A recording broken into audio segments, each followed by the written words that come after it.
Maraming po salamat, Mr. Chair, sa ating mga kasama sa komite, mga kapwa lingkod bayan, at sa ating mga distinguished resource persons. Magandang hapon po sa ating lahat.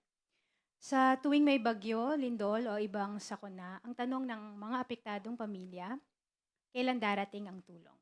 Sa panahon ng emergency, alam po natin na ang bawat oras ay mahalaga. Kaya ang tulong na kailangan ng ating kababayan ay hindi dapat saka pa lamang hinahanap, binibili, o dinadala kapag nandoon na po ang sakuna. Dapat nakahanda na. Layunin po ng House Bill number 4936 o Disaster Food Bank and Stockpile Act na magkaroon po tayo ng strategically pre-positioned supplies ng pagkain, tubig, gamot, at iba pang essential goods sa bawat probinsya at highly urbanized city upang mas mabilis itong maihatid sa ating mga komunidad kapag may kalamidad o emergency. Nilalayon na sana uunahin ang mga high-risk areas at kung maaari gamitin at upgrade ang mga existing government houses bago po tayo magtayo ng mga bagong pasilidad.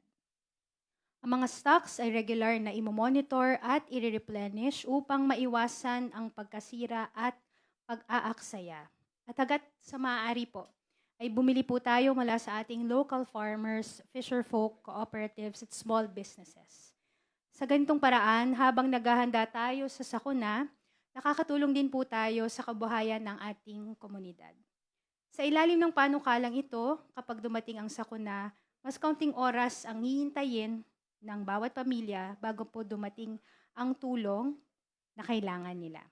Mr. Chair, alam po natin, gaya na sinabi ni Rep. Legasyon, na hindi po natin mapipigilan ang bagyo, lindol o kalamidad.